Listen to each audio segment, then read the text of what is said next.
Maqaa Abbaa, kan Ilmaa, kan Hafuura Qulqulluu, Waaqa tokkoo. Ameen.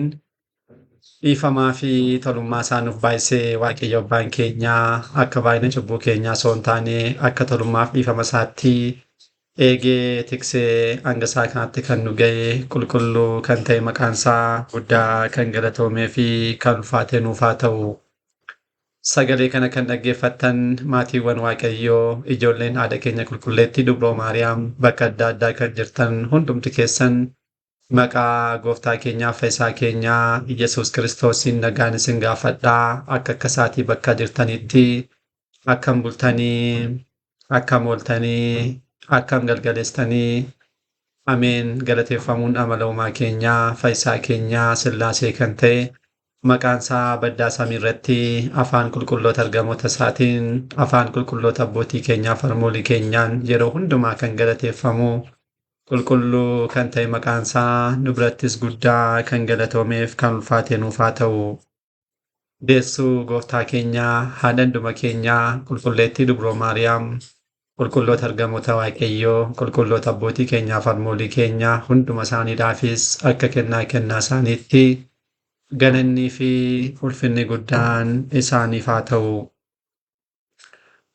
Egaan maatiiwwan Waaqayyoo koorsii keenyaa koorsii dubbii Kiristoosiin boqonnaa 5ffaa jalqabnee barachaa akka jirru ni beekama. Boqonnaa kanaan guyyoota darban jechuudha. Sababootaa fi hojiiwwan gooftaa keenyaa fayyisaa keenyaa Yesuus Kiristoos kanneen bara foonummaa maalidha kaayyoon isaanii kan jedhu gooftaan keenya kan inni raawwachaa ture waaqummaan isaa akka jirutti ta'e waaqummaa isaatii ala garuu gooftaan keenya kan raawwate akkasumas kan inni dubbate kallattii maaliitiin ilaalamaa sababoonni isaanii maalidha kaayyoowwan isaanii maalidha kan jedhu barachaa akka jirru. Kanumaa wal qabatee guyyaa darbee kutaa 6ffaadhaan dursinee kanneen tarreessine barumsoonni gooftaa keenyaa kaayyoowwan isaanii kanneen waaqummaa isaa duukarra waliin qabanne sababoota 4dha jennee arfan isaanii tarreessineerraa kan jalqabaa gooftaan keenya foon namaa guutummaatti uffachuusaa nama ta'uusaa ibsuudhaaf kan raawwate kan hojjete ni qaba. Kan lammaffaa immoo fayyina fooniidhaaf lubbuudhaaf jecha gooftaan keenya kan raawwate ni qaba. Kan sadaffaa diiyaabiloosiin gara isaatti dhiyeessuudhaaf kan raawwate ni qaba. Kan afuraffaa immoo fakkeenyummaadhaaf gad of qabummaadhaaf jennee erga tarreessinee booda guyyaa darbee kutaa 6ffaadhaan sababoota arfan keessaa kan sadaffaa ture gooftaan keenya diiyaabiloosiin gara isaatti dhiyeessuudhaaf jecha kan inni raawwate ni qaba jennee isa ture ilaallee kan dhaabbanne jechuudha. Guyyaa har'aas immoo akka fedhaa fi jamaa gooftaa keenyaatti kutaa 7ffaa barumsa kanaatiin qabxii 4ffaa kan ta'u fakkeenyummaa fi gad of qabummaadhaaf kan jedhu kan ilaalluudha kan ta'u jechuudha. Abbaan icciitii gooftaan keenyaa fayyisaan keenyaa Yesuus Kiristoos akkuma yeroowwan darbanii har'as nu gidduutti argamee icciitii isaa ibsee nu barsiisuun fedhaa fi eeyyama isaa nuuf haa ta'u. Egaan qabxiiwwan dursinee tarreessine arfan keessaatu qabxiin xumuraa guyyaa har'aa ilaaluudhaaf kan jirru gooftaan keenya hojiiwwan inni raawwate keessaa tokkos sababni isaa yookiin kaayyoon isaa maalidhaafidha? Fakkeenyummaadhaafidha. Akkasumas immoo gad of qabummaa nu barsiisuudhaafidha kan jedhudha.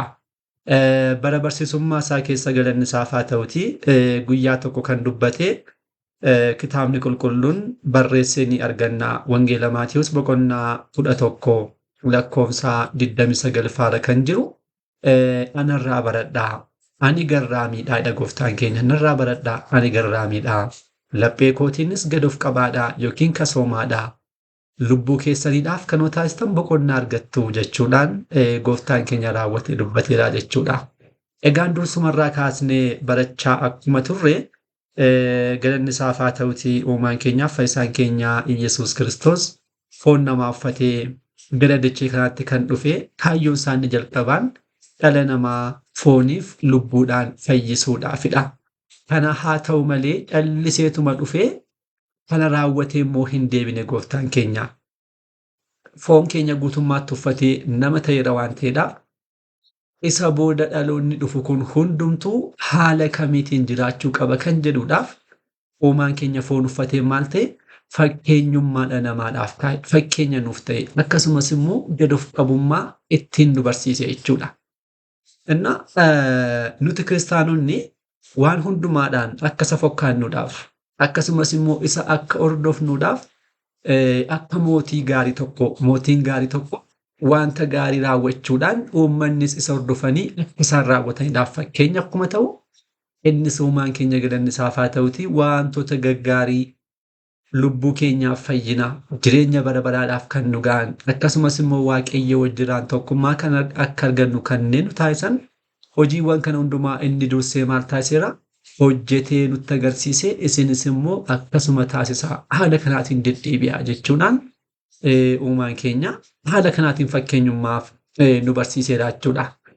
Fakkeenyummaan kun sababa guddaa qaba. Maaliidhaaf nuti mataan keenya gara kiristaanummaatti kan waamamne kaayyoon inni guddaadhaaf inni tokko isa kana waan ta'eedhaafidha. Maal akka ta'eef Kiristoosin fakkaachuu gad of qabummaadhaan daandii keenyaan uumaa keenya fakkaachuudha.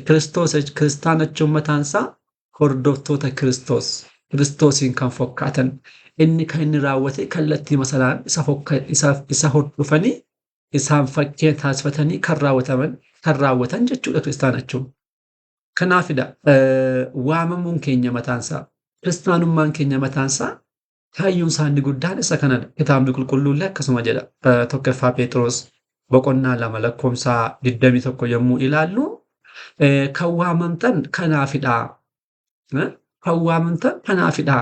Kiristoos immoo barbaachasaa yookiin immoo fakkeenya isaa akka hordoftaniidhaaf fakkeenya isiniif kaa'ee waa'ee keessaniidhaaf gidiraa simateeraa jechuudhaan dubbata. Ilaala maal isiniif kaa'e fakkeenya isiniif kaa'e haala isiniin jiraachuudhaa qabdaniif dursee isinitti agarsiisee gad of qabummaa isin barsiisee kallattii kana kanaan isiniif dura bu'ee isinitti agarsiisee waa'ee keessaniidhaaf fakkeenya isiniif kaa'eera jechuudhaan kitaabni qulqulluun ni dubbata jechuudha.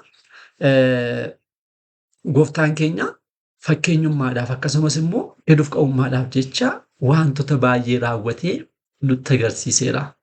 Innaa kitaaba qulqulluu yommuu dubbisnu gooftaan keenya kana maaliif raawwate kan jedhamu fakkeenyummaadhaaf akkasumas immoo gad of qabummaa nu barsiisuudhaaf jecha wantoota baay'ee raawwatee ni arganna. Isaan kana akka ta'utti ilaalla.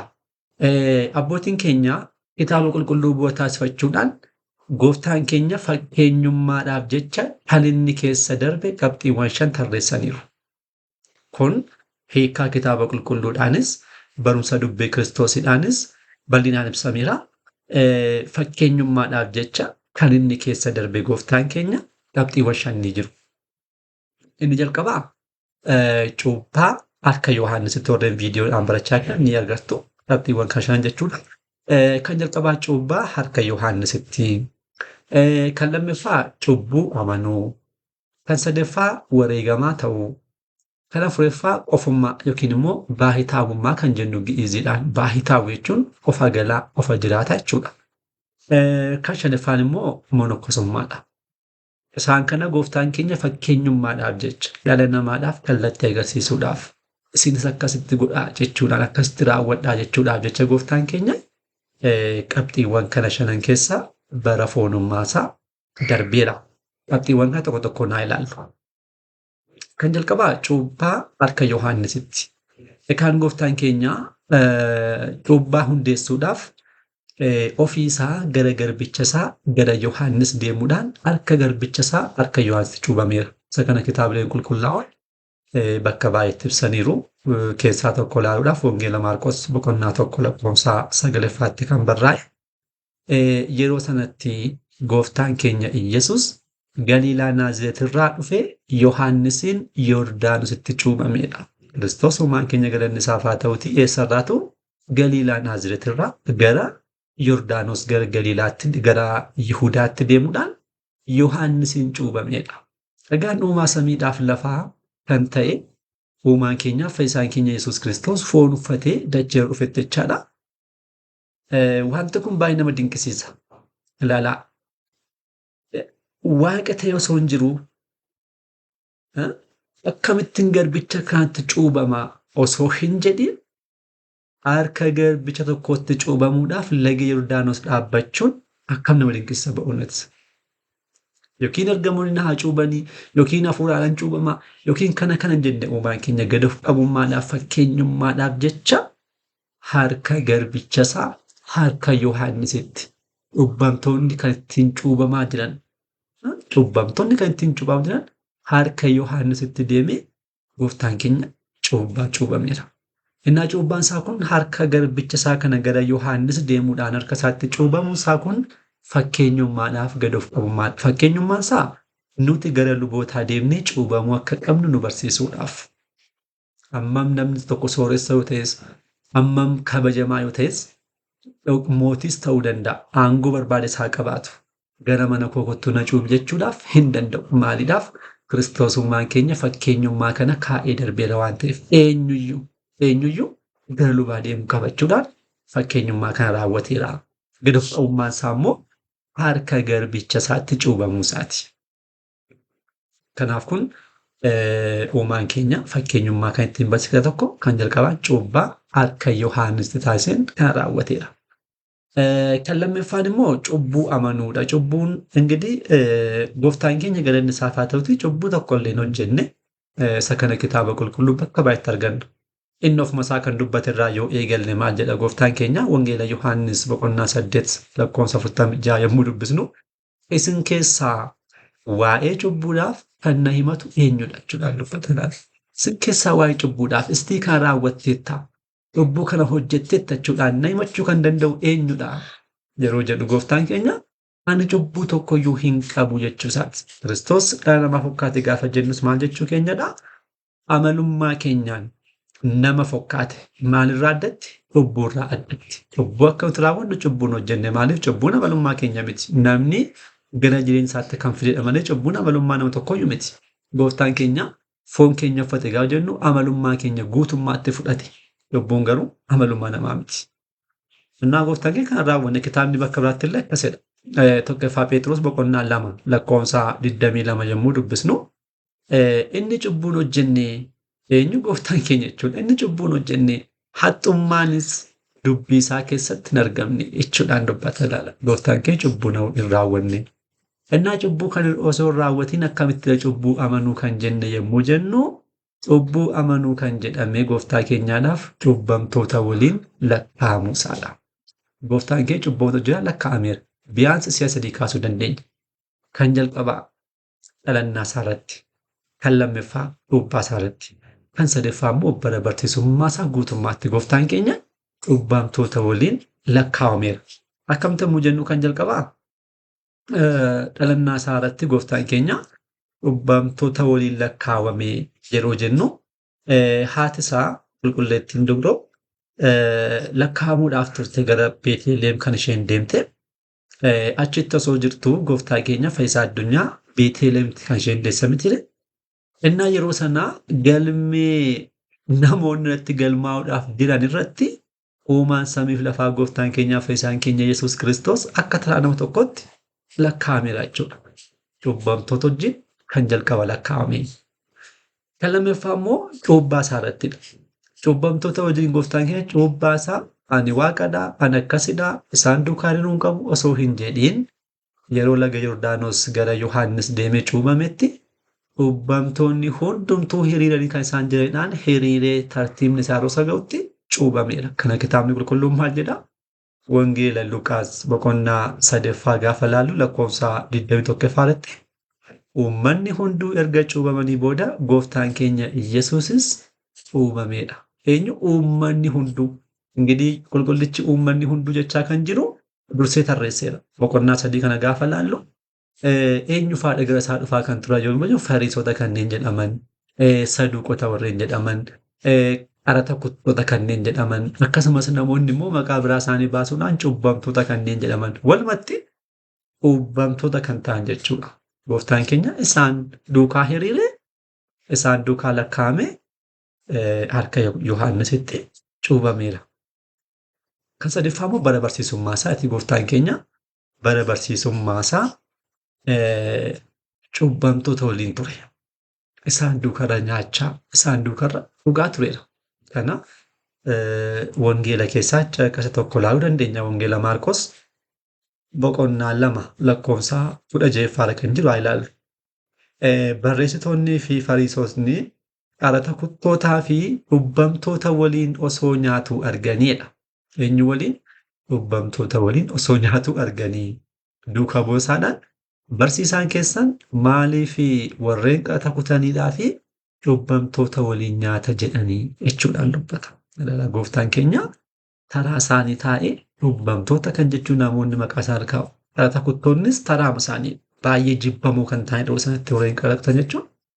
Fariisota biratti akkasumas warreen afaan Yihuudoota warreen biroo birattis namoonni qaraxa kutan baay'ee jibbamoodhaaf akka cubbamootti ilaalamu. Cubbamtoota kanneen jedhaman namoonni gareen biraan ni jiru. Kanaaf gooftaan keenya isaan kana hundumaa waliin nyaachaa dhugaa ture. Kanaan akka cubbamaatti mataa isaa gadi qabee isaan waliin lakkaawame. Innaa kun gooftaan keenya akka cubbamaatti mataa isaa galchuudhaan kana ta'uunsaa inni cubbuu raawwate yookiin taraa isaanii ta'e osoo hin taane fakkeenyummaadhaafidha. Fakkeenyummaa maali? Eenyuyyuu cubbuu isaa amanuu akka qabu. Eenyu jechaa nuti mataan hundi keenya cubbuu keenya amanuu danda'uu qabna. Gara lubaa gaafa deemnu amannee himachuu. Kan akkas ta'een kana osoo hin taane aangoo kootiin cubbuu kana raawwadha jechuudhaan cubbuu ofii amanuu akka qabnu gooftaan keenya kan raawwateera. Isarraa garuu garuuf qabummaansaa amma kanaatti cubbamtoota duukaa lakkaa'amuunsaa immoo namni sadarkaa kamillee yoo ta'e gaduuf qabummaa qabaachuu qabus kanarraatiin agarra jechuudha. Innaa kun cubbuu fi namni amanuu akka qabu gooftaan keenya fakkeenya kan ittiin ta'edha. Kan sadaffaa immoo wareegamaa ta'uudha. Wareegamaa ta'uu kan jenne wareegamaa ta'uun isaa dhugaa baatu jechuudha salphaadhumatti. Maa'itinni jechuun maa'iitaati. Hiikkaansaa kallattii maal hiikkaansaa dhugaa baatu jechuudha malee hiikkaa biraan qabu. Gooftaan keenya egaa kana ta'eera. Wareegamaa ta'eera jechuun dhuga ba'umsa kenneera. Dhuga ba'umsi isaa kun fakkeenyummaafidha. Malee waan biraadhaaf miti gooftaan keenya dhuga ba'umsa inni kenne fakkeenyummaadhaafidha. Mi'a ilaallu fakkeenyaaf kan tokko wangeela Yohaannis boqonnaa 18 lakkoofsa 38 yommuu ilaallu ani waa'ee dhugaaf fedha gooftaan keenya. Ani waa'ee dhugaaf dhugaa ba'uuf kanaaf dhaladheera. Gara addunyaa kanaattis dhufeera. Kun amma dhuga ba'umsadha. Gooftaan keenya waa'ee dhugaaf dhugaa ba'uuf gaafa jedhu kan biraatu dhugaa biraa jira dhugaa biraadhaaf dhugaa baatoo hin taane gooftaan keenya fakkeenyummaaf kan dubbachaa jira. Fakkeenya ta'ee eenyuyyuu wanta dhugaa tokkoof dhuga ba'umsa kennuu akka qabu fakkeenya gaafa nuuf ta'u gooftaan keenya kana dubbateera. Dabataan kan darbanii immoo waa'ee dhugaa sanaadhaaf amma dhiiga isaanii dhangalaasanii wareegamummaa amma kaffalanii warreen kaaniidhaafis fakkeenya kana kenneera jechuudha gooftaan keenya. Qabxiin afuraffaa immoo qofummaa yookiin baay'itaawummaadha. Baay'itaawwii jechuun qofa galaa jechaadha. Qofa adda bahee qofaa kan jiraatudha. Gooftaan keenya nyaataa fi addunyaa kanarraa ta'u adda bahuudhaan guyyoota 40 gadaamii yookiin lafa onaa keessatti dabarseera. Kana wangeelli nutti agarsiisa. Wangeela bakka baay'eetti ni arganna. Caqasa tokko haa ilaallu. Wangeela Maarqos boqonnaa 1 lakkoofsa 2 kaasee kan jiruun kanumaan hafuurri gara lafa onaatti yookiin gara gadaamitti geessee lafa onaattis diiyaabiloosiin qoramaa guyyoota 40 ture. Bineensota waliinis ture. Ergamoonnis isa tajaajilaa turanii. Ingidihi qofummaa jechuun lafa onaatti yookiin immoo gadaamitti qofaatti fagaatanii jiraachuu jechuudha. Innaa gooftaan keenya guyyaa 40 kan raawwateera. Innaa kun soomni isaa kun qofummaadhaan lafa onaa yookiin immoo gadaamii keessa jiraachuun gooftaa keenyaa kun warreen kana taasisaniidhaaf fakkeenyummaadha. Soomni eenyumaafiyyuu kiristaana kamuu fakkeenya ta'uudhaaf gooftaan keenya nutti agarsiisuudhaaf kana soomeera. Qofummaan immoo namni fedha isaadhaan eeyyama isaadhaan barbaadee fudhatuudhaaf kunis fakkeenyummaadha. Gooftaan keenya hundumaa eebbiseera. Fakkeenya ta'ichaa gadaamii galee lafa onaachuun gadaamii jechuudha. Gadaamii keessa guyyoota 40dhaaf jiraachuudhaan warreen jireenya kana filataniidhaaf fakkeenya taasisee eebbisee laateera jechuudha. Kanaaf kun fakkeenyummaadha. Kan shanaffaa immoo monokkosummaati. Gooftaan keenya monokseedha. Bara foonummaa isaa keessaa monokkosummaadhaan jiraate gooftaan keenyannaa kunis namoota qulqullummaa isaanii durbummaa isaanii eeggatanii jiraachuudhaaf barbaadaniidhaaf fakkeenyummaa taasisee gooftaan keenya kana raawwatee agarsiisee jireenya kana eebbisee kenne. Innaa qabxiiwwan kun shanan gooftaan keenya bara foonummaa isaa keessa fakkeenyummaadhaaf jecha kan inni keessa darbedha. Kanarraa addattis immoo gaa gooftaan keenya Yesuus Kiristoos yeroo barsiisaa turetti jechaan waan dubbate yeroo agarsiisu immoo isaan akkasii kunis immoo fakkeenya nuuf ta'uudhaaf jedheetu isa kana sa'aatiin keenya xiqqoo deemaa waan ta'eef guyyaa ittaanuun kutaa biraadhaan qabannee itti fufna. Har'aaf asumatti nu haa ga'u abbaa sagalee kanaa kan ta'e uumaa keenyaa Fayyisaa keenya Sillaaseedhaaf galanni ulfinni guddaan isaaf haa ta'u. Kan dhaggeeffanne laphee keenya keessa nuuf haa bulchu guyyaa ittaanuun deebinee hanga dhufnutti nagaa Waaqayyootiin turtii gaarii galanni Waaqayyoof.